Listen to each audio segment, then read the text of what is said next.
Hello, beautiful soul. Welcome back to the channel.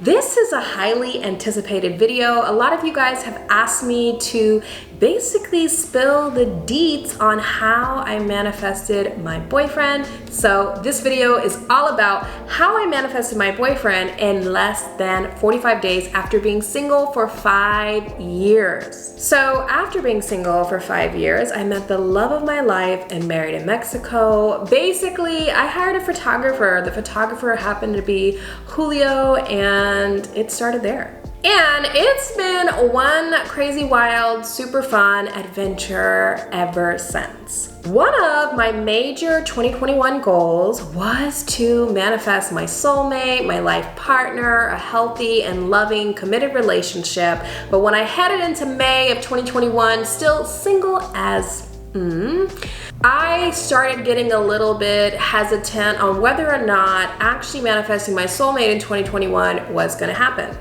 Luckily, however, 2021 is also the year that I became a certified master practitioner in NLP, which means that, and hypnotherapy, which means that I went through tons of intensive training, and it's where I experienced my biggest spiritual awakening, my biggest transformation overall. It was during these trainings that I really worked on my goal of manifesting my soulmate.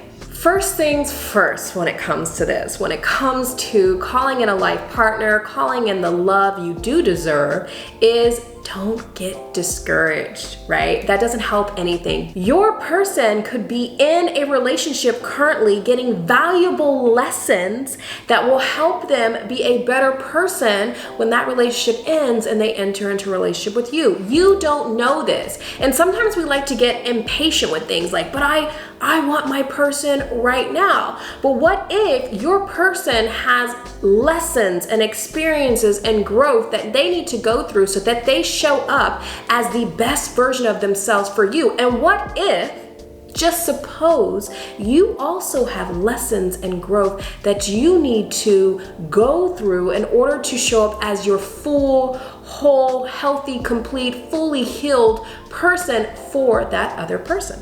So as challenging as it can be, you have to learn how to have faith and to trust and to be patient. In addition to all that, you need to find the love you seek within yourself first. It always goes back to us, right? It always goes back to you. If you are searching for love outside of you, right? This person's gonna bring me happiness. This person's gonna bring me joy. You are telling the universe that you don't already have joy. You don't already have happiness. And since we manifest, attract what we are, not what we want, you will never attract those things because you aren't those things. You don't have full love for yourself. You don't have joy for life already. You need to first love yourself. First, be happy with yourself, be happy with your life, and then that ideal partner can show up. Then there is space for this person to move in and amplify that joy, amplify that love. Here are the actual steps I took to manifest the love of my life in less than 45 days. Step 1. Get clear on the person you desire. I got super specific and super clear, and I basically made a list of everything I desired in my ideal partner. On the other side of that list, I put everything I felt, thanks to the guidance of one of my coaches, that my person would desire in me. And then I took it a step further, and I crossed off anything I didn't think I already was, right? So these are some things you can do. Step 1 is just getting super, super clear on who it is that you want. You're putting an order out there to the universe, so be specific. You don't walk into a restaurant and just say, I'll just take some meat, right? There is literally a bug flying around here.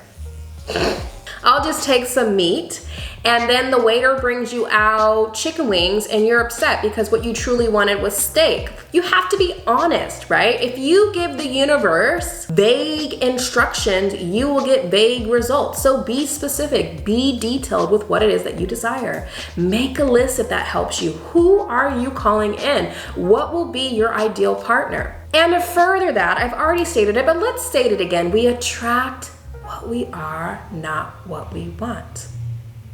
Keep that in mind. Step 2, uncovering the beliefs that are holding you back from attracting what it is that you desire. Basically, I had a belief that I was not worthy of attracting a healthy and loving relationship, a healthy and loving partner, based on the fact that I was a single mom. I didn't even know I had this belief until I was in one of my trainings and it just came out.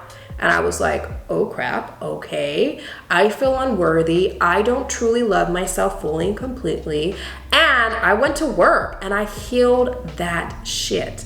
And guess what? I stepped into the version of me who felt and knew I was worthy of having the love I truly desired. I was worthy of attracting the best of the best. I was worthy because I was born worthy. This is the thing about worthiness, right? And I see this come up a lot in my clients and students and friends and family, is this idea that you have to do something to be worthy and that you can lose your worthiness. No, it's a decision. I was born worthy, right?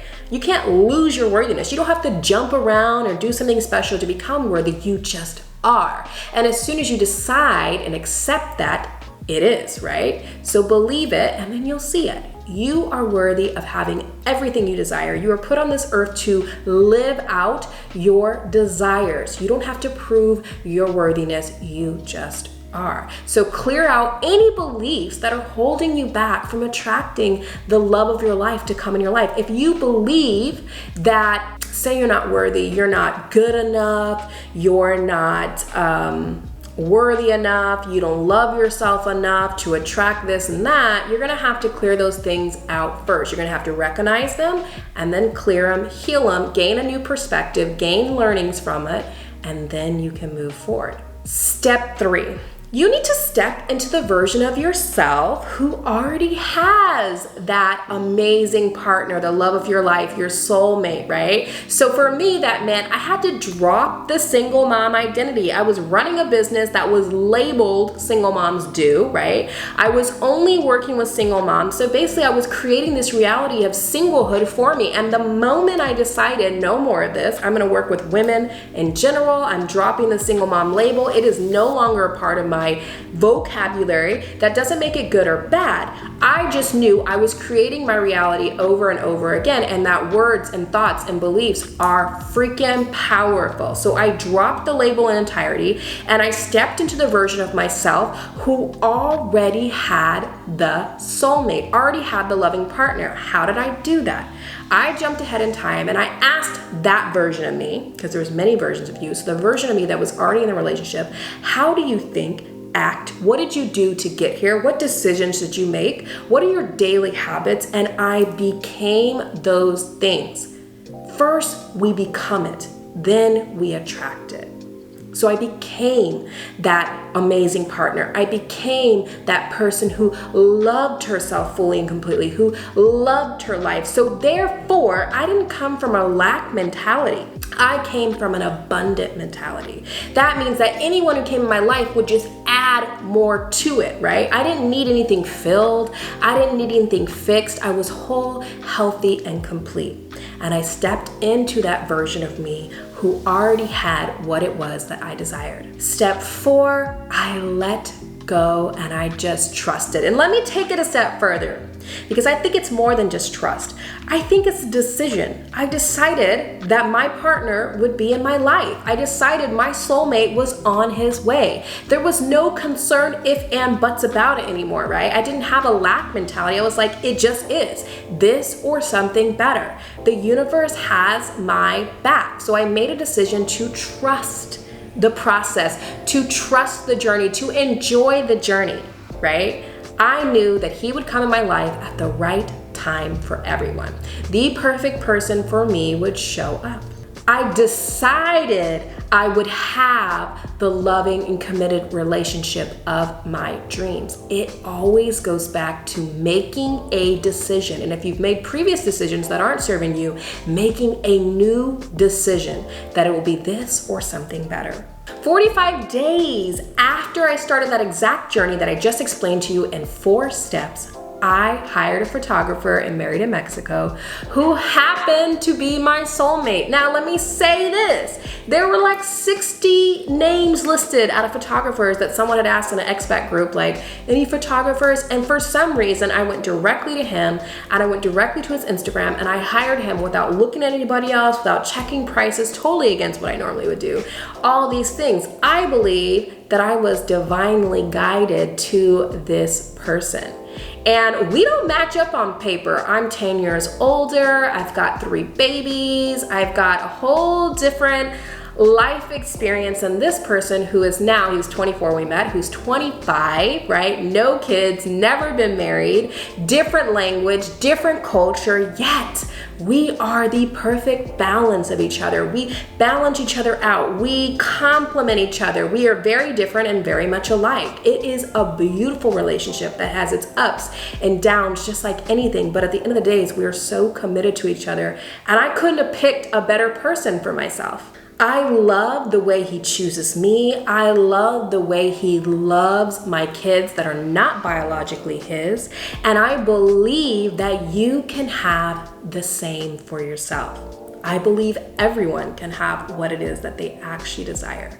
But it always goes back to you. First, loving yourself wholly and completely, deciding that you will have what you desire or something better, and then trusting and believing it. And even further than that, taking inspired action. I had to hire the photographer, right? I had to say yes to going out with him. I had to not sabotage everything after that, right? With all your past traumas coming up, all your past relationship coming up, you have to make a conscious decision to choose that person every single day. And to choose yourself. If you like this video, go ahead and give me a thumbs up, like. If you haven't subscribed, go ahead and subscribe. And until next time, bye everyone.